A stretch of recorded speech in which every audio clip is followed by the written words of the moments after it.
Well, welcome, guys. We have some great guests for you here today. We have Shan from Coinbase. This is CBO of Coinbase. We have Ben from Cap, the founder of Cap. We have Rob Hadick, the GP of Dragonfly, and Ko-Wei Tseng, Asia ecosystem lead of IOTA. So we want to make sure this panel is interesting and maybe different from your typical panel. So we're going to touch on as many controversial subjects as possible. To start, Circle today trades at 40 times revenue. Is Circle overvalued or undervalued? Rob?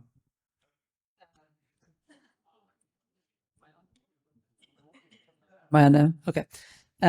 Well, Sean, it feels like you should start with that one. But listen, is the Coinbase undervalued or overvalued? I think if we're talking about public markets, this is not a stablecoin topic, right? Reality is so to date, Circle's been the only way that you can get any exposure in the public markets to crypto and crypto growth. And if you're at all constructive on what I think all of us think is going to happen in crypto, like it makes sense that it trades at a premium to like what you might think is fundamental value anyway. Otherwise, I think as we're seeing more people go public, we'll probably see valuations normalize over time. But you know, it's clear that Coinbase has done a great job, and part of that is at the behest of Shan. So. Yeah, I don't know. That's not that controversial. So sorry to clarify, Circle is Circle. Oh, I thought you were talking about Coinbase. Yeah. Coinbase is wonderful. We all agree. Yeah. Coinbase is Circle also is wonderful. Is Circle overvalued? Yes. Yes is the answer. No. Listen, at the Circle side, again, it's a little bit of the same story, right? Which is that like if you want exposure to the stablecoin narrative, then you only have one way to do it in the public markets. That still continues to be Circle. I think if you think about from fundamentally, like, okay, well, we're in an interest rate environment that's going to come down, which is going to continue to erode margins for them. They have probably the worst deal that has ever been signed with somebody with Coinbase, which is great for Coinbase. But, you know, Coinbase gets 53, 54, 55% of their revenue today. Those deals continue to get struck with a bunch of new people. So gross margins are going to continue to come down from, you know, what it is today, which is like 70s to probably, you know, even lower. And the competitive environment's getting tougher.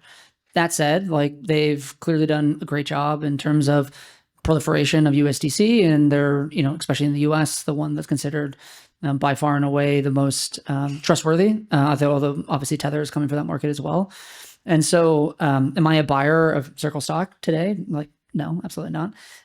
But do I think they've done a great job? And do I think the story has resonated with US public market investors? I think that's pretty clear. And I think if you actually look at like the order book and you look at the filings, like it's pretty clear that also it's a very retail driven stock today. But that's because, you know, sometimes retail's smart, right? And they know that stablecoins are going to take over the world. And so, you know, as a proxy for what's happening in stablecoins, like makes sense. We would say that you could also get stablecoin exposure through Coinbase.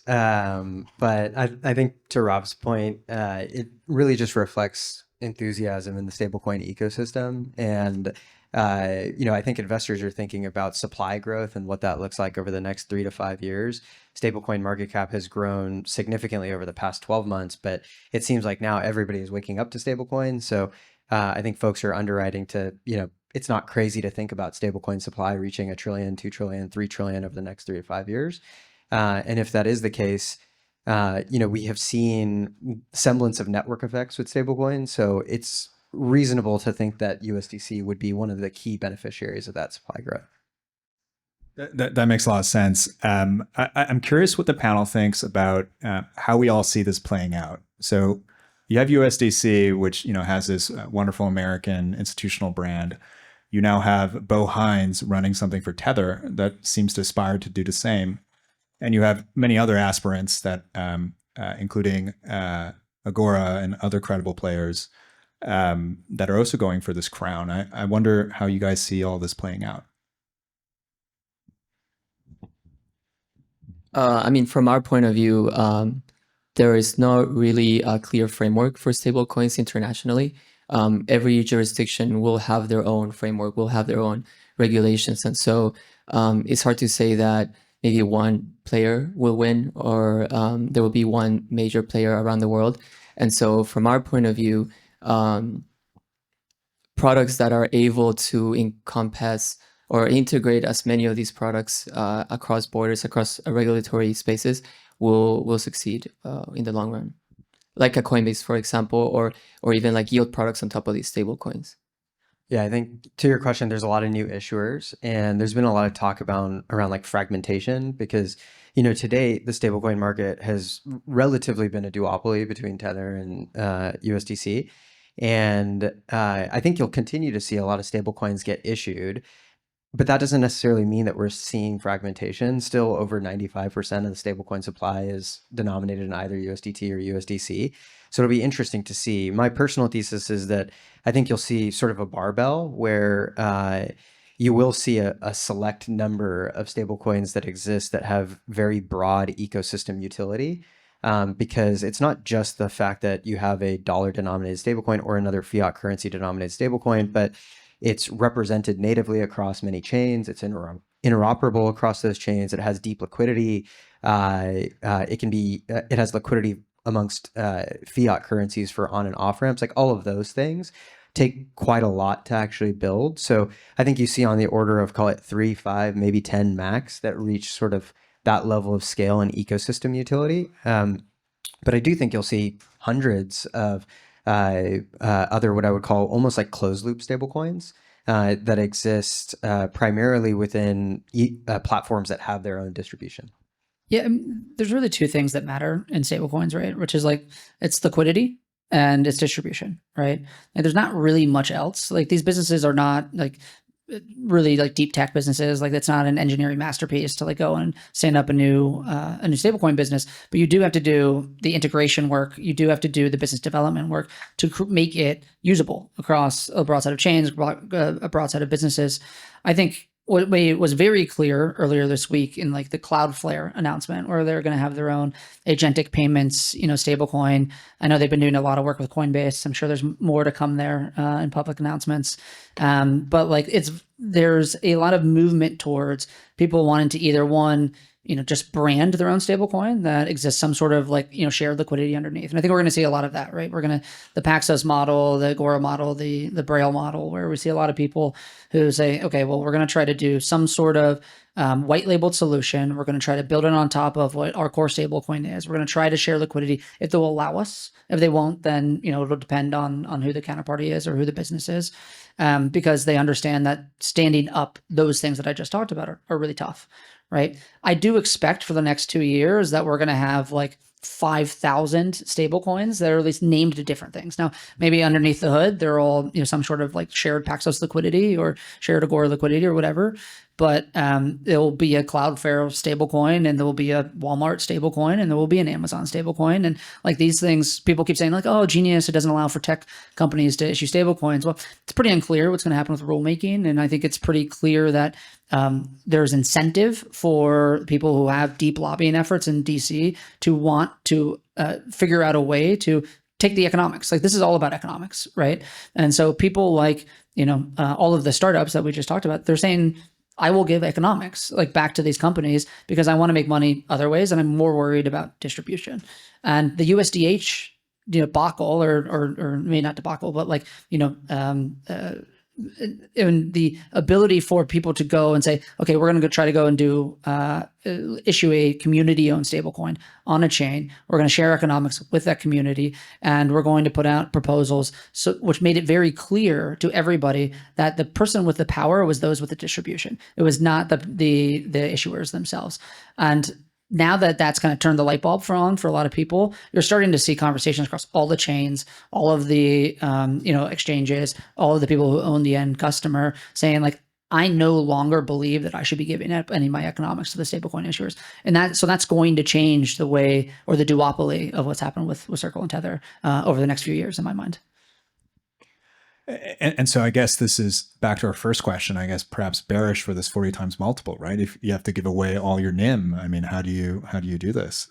I'm curious for how you guys see kind of this all playing out. Does it all equilibrate with issuers giving away all the NIM? Does it equilibrate in some other way? I mean, you've got various folks trying to sell various people different things, right? You have all the chain providers trying to sell every fintech a chain. You have the issuers trying to sell every fintech a stablecoin. I just wonder how you guys see all this equilibrating and playing out in steady state. Well, I think to your point, you have to believe in supply growth, right? Because effectively margin per unit of stablecoin goes down if you have to share incentives or share economics. We actually don't worry about that because we actually think that that reinforces the value proposition of the stablecoin as sort of a better form of money for end users. So even on Coinbase, for many years now, if you hold USDC on Coinbase, then, we pay users rewards effectively to do that. And so we'll very proactively share sort of a component of the interest income with our end users. But I think you need to believe that, like I was saying earlier, supply growth goes from $200 to $300 billion to $2 to $3 trillion. And in that model, we think about it very similar to sort of like the ETF market, where there's a few ETFs that reach substantial scale. And the fees on those might go down over time, but it's offset by volume. Yeah, I mean, listen, I think what's very clear when you look at what Circle has done, right? They've announced ARC, they've announced CPN. You look at what Bridge is doing. They've issued the stablecoin. They're also issuing a card, and they're have an orchestration business, and they're doing them. They also have the wallet business and the virtual account business, and Coinbase is leaning heavily into to payments as well. And you start looking at pretty much what everybody has done, even the chains themselves, obviously Codex is doing some of this, and so is, Plasma and others, where they're trying to go to that end customer and offer them an actual payments product.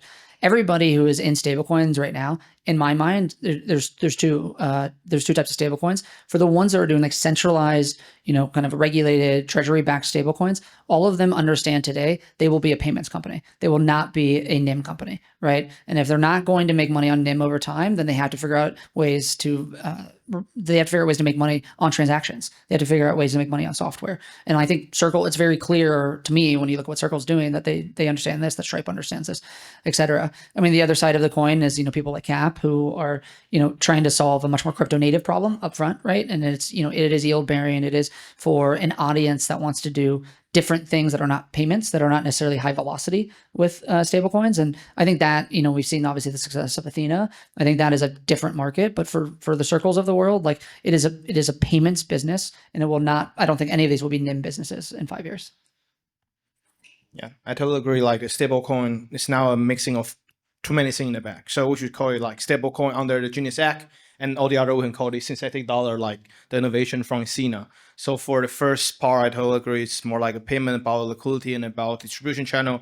But for the second part, it's we need to have a sustainable yield come from somewhere. Because if we don't know where the yield come from, at the end, the user might be the yield. So there are so many Athena built this thing start with Spaces trading, and now there are people building the stablecoin backed by GPU or backed by a treasury bond or other things. But whether we can get more yield, that's the most important thing. And I would say one thing is, if we want to build real business on chain, to drive business stablecoin, we need to have a credit score. That's a reason, for IOTA, we're working with government, try to get all the traders and all the invoice on chain, so we can have the credit score of the trader. Then we can do the refinancing. So I would say for IOTA as a chain, we will definitely try to onboard our own new stablecoin as a trade dollar on chain, follow the route of the Athena. But we definitely also need to work with the distribution channel like a Circle, like Tether, to really grow, to be accessible to everyone. Because at the end, a lot of people, they still use only CX, or even they just use Robinhood. If we need to distribute the yield, we still need to working with the Genius Act compliant stablecoin. But I will say the synthetic dollar route, the RWA-backed stablecoin, or called the synthetic dollar, will really grow to thousands in this cycle. And that's the reason that's also as a layer one we are building for. Yeah. One thing I would add is that I don't particularly subscribe to the idea that every chain or every DeFi protocol should be making their own stablecoin, because it's actually very difficult to sustain centralized T-bill-backed stablecoin, mostly because of liquidity. And because of moat, right? Why are people using your stablecoin if you're an L2 or if you're a Perpdex, etc.? Well, it's because of the incentives, right? And if the incentives are your moat, what happens when those go away? So does your TVL. And this happens time and time again with chains making their own stablecoins. Obviously, I'm not going to name names, but you can see the charts. It's up and down, right? Because as soon as the incentives leave, they go away.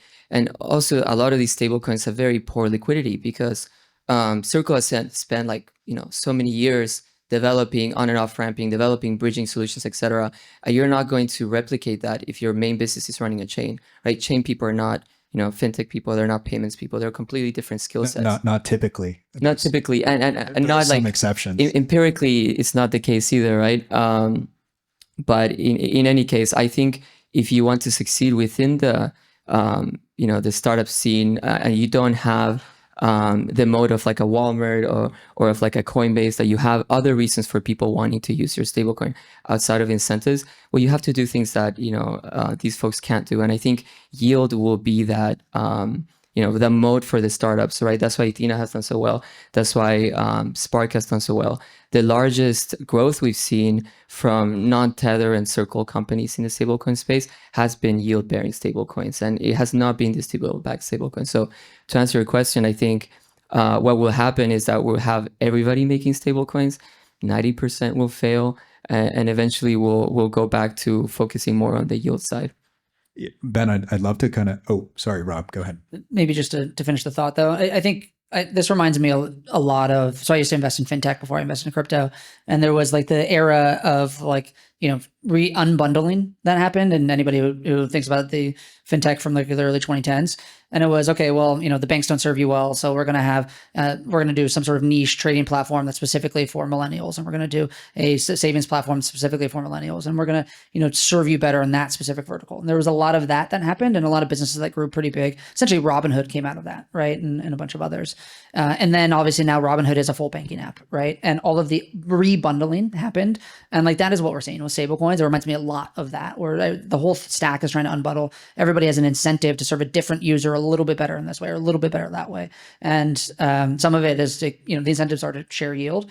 We will probably see a rebundling at some point with people being more understanding of, hey, this is specifically for high velocity payments, cross border, et cetera, and this is specifically for that. And the market can't bear 500 of these, but the market needs to figure out, because of the incentives, that they can't bear 500 first, because they all think that they should have some sort of economics that they don't have today. That makes a lot of sense. Ben, maybe you could talk a bit more about your views on yield. It seems like you see this as sort of the centerpiece of the future here and determining winners and losers. Curious for your view from maybe a crypto native perspective. Well, for me, it's all about finding areas of innovation, right? Because when it comes to payments, it's not that complicated to set up a payments platform on blockchains, right? Send and receive is a native functionality of any blockchain, and creating a stablecoin is not, at least from a technical perspective, a hard task. It's more about your ability to generate distribution, and that's something that large companies like Franklin Templeton, like Bank of America, like Citibank, will do much better than startups in crypto. I think even incumbents like Stripe and PayPal, I think, will do much better. So from my perspective as a crypto founder is, what can I do that they cannot do? And I think smart contracts offer a big opportunity to innovate in a way that these large conglomerates don't know how to. And so being able to generate a similar kind of yield than, let's say, these Apollo and certain sort of like institutions that generate yield in TradFi can do, like generating in a better way via smart contracts, I think there's a lot of opportunity there. How do you think about the risk reward in that equation? Because like when we think about the, purpose of a stablecoin, it's really to provide this base infrastructure for on-chain economic activity. And so it's like a very high emphasis on trust and stability, which leads to very, very low risk to no risk in terms of reserves management. And I think generally speaking, as you start talking about like higher and higher yields, yield comes with going further and further out on the risk curve, right? And so that's generally the trade-off. So I agree with your point. I kind of think about them as sort of serving different use cases or different purposes in a way, in that sense, in that, you have genius compliant stablecoins like a USDC that are meant to be very, very low risk to no risk for very good reason, because they are meant for those payments types of use cases and things like that, where you can't really have a risk of loss. And then there's higher yield bearing stablecoins that are for almost a different use case, right? Which is a combination of. There's no such thing as no risk. I think, first of all, right, when you look at a lot of these companies making T-bill-backed stablecoins, they will say, this is a T-bill-backed stablecoin, there's no risk. yeah, but your reserves are in the Caymans, right? Or like, what is actually, underpinning your stablecoin? Even if it's used treasuries, the counterparty risk can sometimes be substantial. I guess to answer your question about like the risk of yield, even though there are a lot of yield-bearing stablecoins, I actually don't think that there has been, there's a lot of room for innovation, right? Right now, most stablecoins are yield-bearing stablecoins are either getting the yield from US treasuries or from hedge funds, right? Like the team actually takes your money and then they generate yield with your funds. That's not really using the blockchain the way it's supposed to be used, right? If I wanted to do that, I would go to Apollo, or I would go to some wealth management platform like on JP Morgan or Goldman Sachs, etc. The real opportunity that we have here is to use smart contracts to make something that's better, that's trustless. And so that's what we're trying to do at CAP. How can we use smart contracts to generate yield in a way that doesn't substantially add risk? And I think the way to do that is to remove humans as much as possible.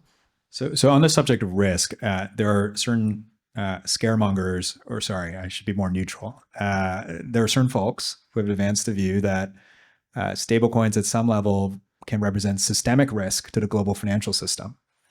I'm wondering how you guys feel about this view and how credible you think this view is.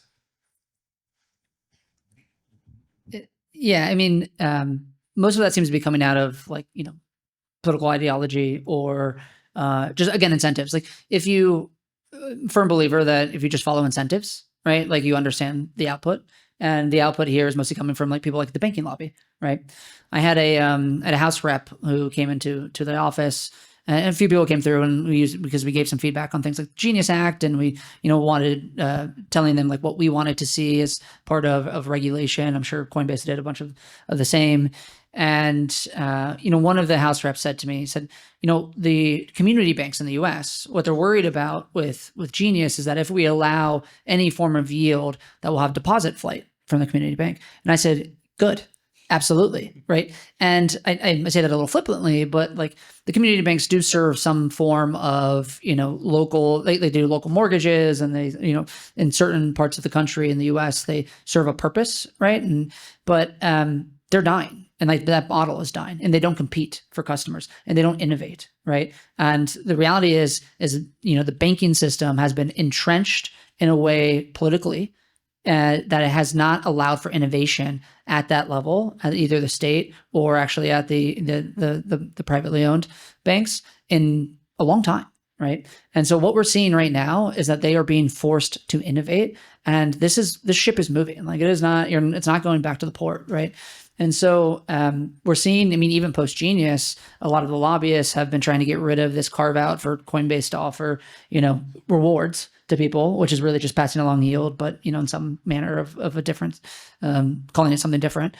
But I think that will continue to be true, right? Which is that this is internet money. This is a new form and a better form of how financial markets and capital markets are going to exist.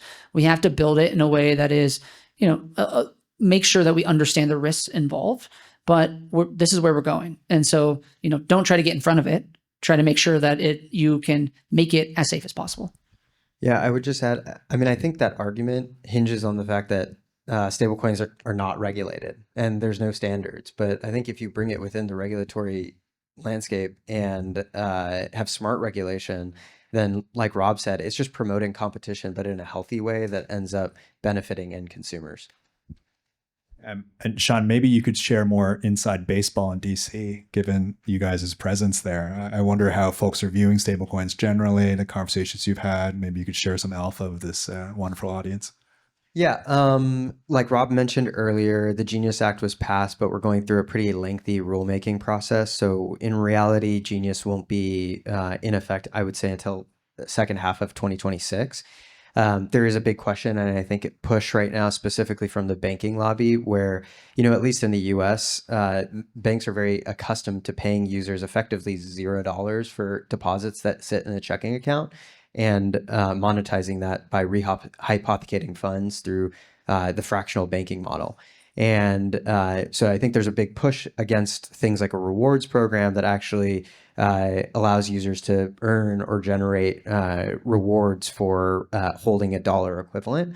And that's an ongoing topic of discussion. But the rulemaking process is we're seeing a tremendous amount of engagement, and it's been very positive.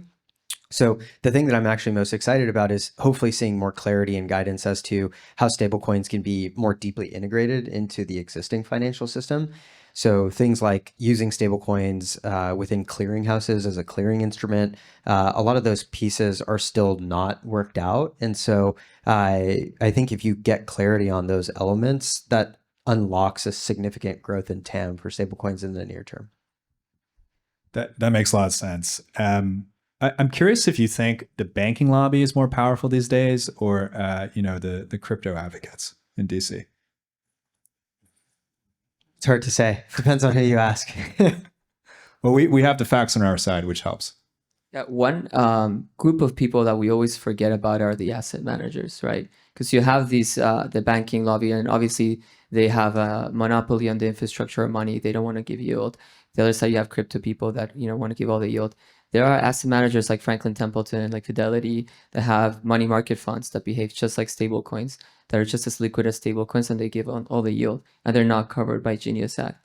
So I think the fact that they weren't covered by Genius Act shows their power, right? I'm particularly interested in like Wisdom Tree's money market fund. You only need $1 to get whitelisted versus the 5 million from Biddle and Benji, and why not use that, right? That's why we're using a cap for our collateral, and it works better than the stable coins.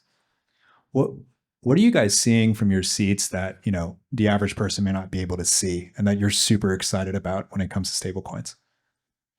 I mean, for me, it's innovation in yield. I think a lot of people look at stablecoins and think, wow, this is a crowded space.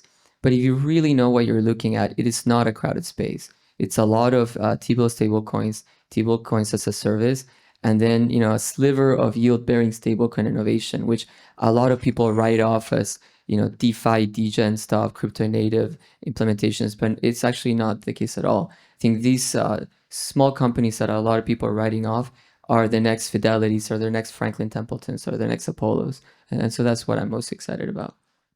Let me bring Ko-Wei here as well. Yeah. So I think the most important and most amazing thing is like there are still a lot of real yield can be unlocked and bring on chain.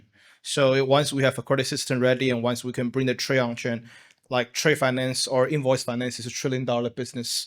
Like so people can build all different kind of real world yield, sustainable yield on chain. We're not farming like type 2 pool of like a DeFi summer 1,000% APY, but now we can have real yield like 10 to 15% on chain with $1 trillion scale. I would say listing are definitely not a T-bill Genius Act compliant stablecoin, but the real yield, the yield bearing stablecoin with sustainable yield will be the most important thing to innovate in the future few years. Yeah. And I would say one of the very important things we can get the verified credential, get a DID. We know who are doing what, and we can have the for example digital passport about how we can map the real economic on chain. So once we have the people, we have the goods, we have a document on chain, we can really unlock like the under collateral loan or all the different things, not just T-bill. Like crypto is, you can say blockchain is a trust machine. We need to bring the real world, all different trusts on chain, and then we can use stablecoin like the you can say the superconducting form of money to finance all this real business model, and with sustainable yield, not just like incentive. Yeah, I think smart guy I know I think once said that stablecoins are like oil for on-chain capital markets, and I totally agree with that point, right? Which is like having a liquid stablecoin market and just having them be broadly proliferate in crypto and across blockchains and across businesses means that we are going to get better capital markets that are on chain. We need that for being able to do cross asset trading, right? Or we need to be able to do 24/7 trading, clearing, right? We need that to be able to do trade finance. We need that to be able to do things like treasury management, right? And so like I can tell you I know of probably a few dozen at this point Fortune 500s who are doing basically RFPs right now for some sort of like treasury management type solution on stablecoin rails, right? And as these things proliferate, right, like it just the ball gets rolling, right? Stablecoins, tokenized assets, they're doing more things on more different rails for more different people, and they start interoperating. And like all of a sudden, like we are in a future where there's just a tokenized economy, and that a lot of this conversation, I mean, we're in Singapore, right? And Jack Chong is tweeting from Airwallex, if anyone knows the business, is tweeting that he doesn't understand stablecoins. And a lot of his argument is that stablecoins don't make sense because you have to then swap to fiat at the endpoint. Well, if we're in a world where you don't have to swap to fiat, then clearly stablecoins make sense. And when you switch your mind and you switch your mindset there a little bit, like now it becomes clear like where we're going if, we don't let the banks get in the way. Yeah, I was going to say something similar is that it's very clear that stablecoins are sort of a Trojan horse to this broader on-chain financial services economy. And it's interesting to think about, in 2018, when we helped launch USDC, people asked like, what's the point of this? Like, what do you do with it? And the idea was, well, USDC and stablecoins are effectively the first major well-adopted tokenized asset. And so the process that we're going through, where all of these corporates, all these financial institutions are thinking about and learning, how do I use stablecoins? How do I integrate stablecoins into my business? That also applies when you start thinking about tokenized equities, tokenized bonds, any tokenized asset, right? And it's all the same financial infrastructure. And so I think about like a crypto wallet, it becomes sort of like a better form of a bank account in the future, where bank accounts historically have sort of been isolated to one institution, one currency, but now you have this wallet that can hold multiple currencies, multiple types of assets, and it's all interoperable. So I think just the pace of acceleration of tokenization just on the back of the conversations that we're having on stablecoins has been pretty amazing, and people are starting to think about steps 2 and 3. And so that's been really great. Okay, what a great place to leave it. Maybe we'll take some questions. Is that okay, Stephanie? Okay. Yeah, please go ahead. Talking a lot about yield.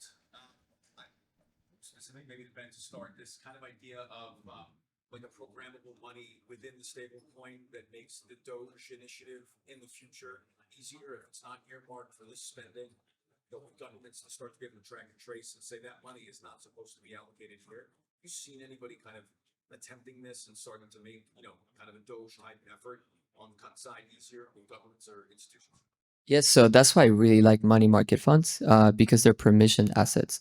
And so you can have permissionless smart contracts that coordinate activity between people built with these permission contracts, with these permission tokens to limit who can interact with them. And so, for example, in our protocol, you can deposit Benji, Biddle, all these money market funds. Well, you can only do them if you're users of those asset managers.